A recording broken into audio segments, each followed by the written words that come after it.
Everyone knows that a giant rock from outer space hit the planet millions of years ago and wiped out the dinosaurs. Now, with advanced technology, researchers have been able to put together a new timeline showing what really happened. And not only this, they think they know where the giant asteroid came from.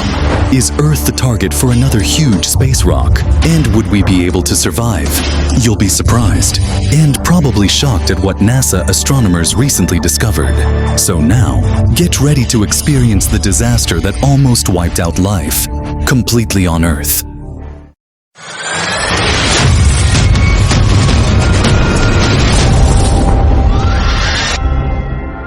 The giant asteroid's impact into shallow waters in the Gulf of Mexico 65 million years ago was bad enough. But then an amalgam of additional disasters ensued. Rocks fell from the sky. Wildfires ignited and tsunamis inundated distant shorelines.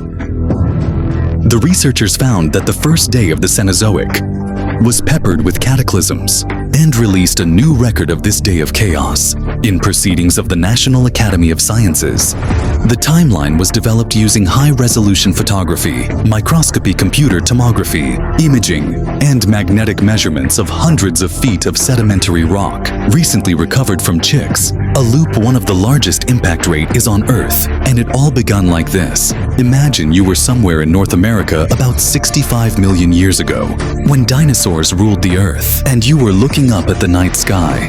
You would have probably seen what appeared to be a bright star, shining off into the distance. But if you watch this peculiar light for an hour or two, the object would seem to grow in brightness but barely move. What you would be looking at is not a star, but a huge asteroid somewhere between 11 to 80 kilometer wide, on a direct intercept course with the Earth at 72,420 km per hour. Hours later, the asteroid plows through Earth's atmosphere, heading straight for where the Yucatan Peninsula is today. At impacts of that speed, Earth's atmosphere acts like water. Smaller space rocks called meteors hit the atmosphere like pebbles thrown into a pond and decelerate rapidly at high altitudes, burning away from the friction of the atmosphere, while some bigger pieces of rock survive and fall to Earth. The mountain-sized Chicks Alluve asteroid hits our atmosphere like throwing a boulder into a puddle. It maintained its velocity and plunged through the entire 60 miles of atmosphere. In just 3 seconds, the asteroid shrieks over Central America, emitting the mother of all sonic booms that would shatter eardrums across all the continents. The dinosaurs were likely terrified and running in all directions, having no idea what was just about to happen. But if any animal was close enough to see the asteroid, they would have been instantly vaporized within minutes. In fact, except for sea turtles and crocodiles, no four-legged animal larger than 25 kilo would survive. The mountain-sized space rock falls so quickly that the air itself cannot escape under intense compression. The air heats to thousands of degrees almost instantly. Before the asteroid even hits, compressed superheated air vaporizes much of the shallow sea that covers the Yucatan. Milliseconds later, the rock plunges through what's left and slams into bedrock. In that moment, a chain reaction of events occurs. The impacting asteroid exerts so much pressure on the Earth that soil and rock flow like fluids. The flowing up and down movement of the Earth is like the double splash of someone doing a cannonball in a swimming pool. The initial splash in all directions is followed by a delayed, vertical splash when the cavity created by the asteroid rebounds to the surface. The first wall of Earth gouged outward at the moment of impact is more than 32 kilometer high. The impact hole nearly breaches Earth's mantle. And when the cavity rebounds to form the delayed vertical splash, the Earth rises at over 1,600 km per hour to heights taller than Mount Everest. Within minutes, this mountain of debris almost entirely collapses in a series of secondary explosions, leaving behind a smaller mound called a crater's peak ring. At the same moment, the asteroid strikes the Yucatan and applies its pressure to the bedrock. It converts the kinetic energy of a 7.5 billion ton rock, traveling 16 kilometers per second into searing heat. In an instant, the Chicks Alluve impacted delivers approximately 1 septillion, 300 sextillion kilojoules of energy, more energy than 1 billion Hiroshima atomic bombs. The kinetic energy transferred by the asteroid to the soil, rock and air excites the molecules to temperatures far hotter than the surface of the sun. The heat rips electrons from atoms, ionizing the air into an expanding fireball of plasma in excess of 10,000 degrees, turbocharged with vaporized rock that blasted out at hypersonic speeds. The heated, rapidly expanding air and near instantaneous conversion of Earth to gas, combined with the impact shockwave itself, forms a massive blast wave of pressure, expanding outward at more than 1,600 kilometers per hour. If this asteroid hit the same spot today, the blast wave would vaporize you in Texas, deafen you in New York, and blow out glass windows in Buenos Aires. The Chicxulub impactor rings Earth like a bell. Waves in Earth crust radiate away from the impact zone at 4 kilometers per second. The waves then trigger fault, slipping earthquakes across the continents. If you on the other side of the world, you'd feel the ground shaking 30 minutes after impact. The impact triggers tsunamis as high as skyscrapers. The first of them hit Gulf coastlines within the hour, waves ranging from 600 feet to perhaps as tall as 1,000 feet. Smash into what is now Mexico and the southern United States, and flood tens of miles inland. The waves temporarily reverse the flow of rivers, rushing up riverbeds like 30-foot tidal bores. Tsunamis smash into the eastern coast of the United States, and 6 hours after impact, max out at 600-foot high walls of water that slam into Europe, Africa, and the Mediterranean coasts. Within 15 hours of impact, waves arrive on every coastline on the planet. Depending on local topography, the ocean sweeps away anything in its path and sucks it back to the sea when the waters finally retreat. It already sounds like Armageddon, but even more disasters are on their way. When the big rock strikes, its splash accounts for 25 trillion tons of Earth that it launches on ballistic trajectories, some at speeds that exceeds Earth's escape velocity.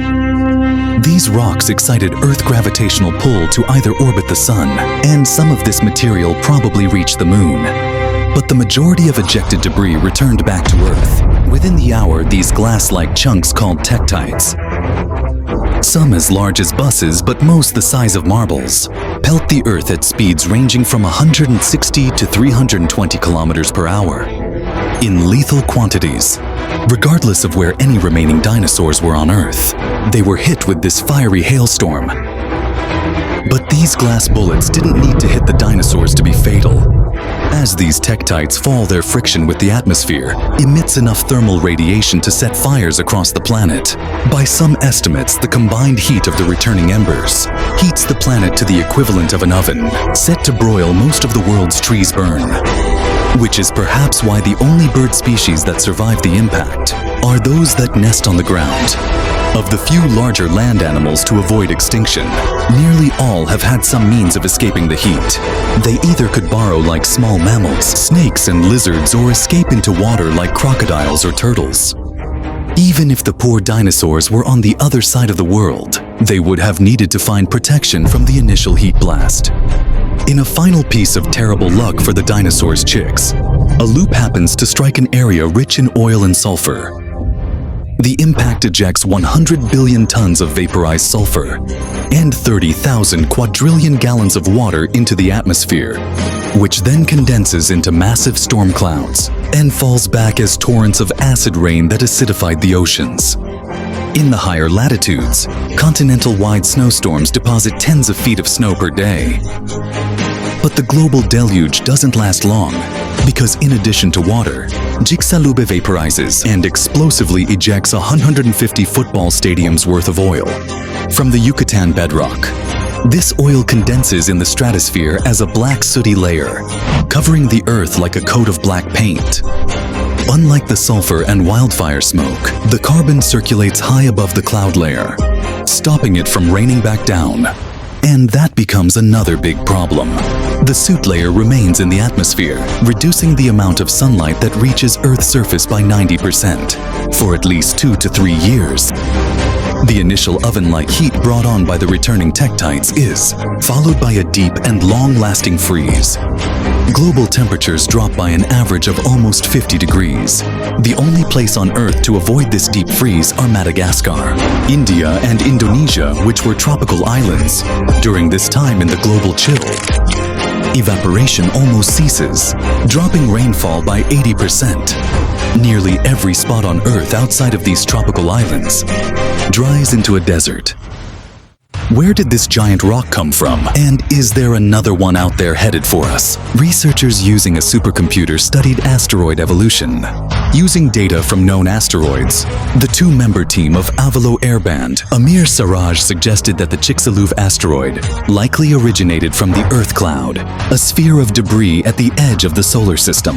It could have been a much larger comet that was pushed off course by Jupiter's gravitational field and sent close to the Sun, where it broke into several pieces.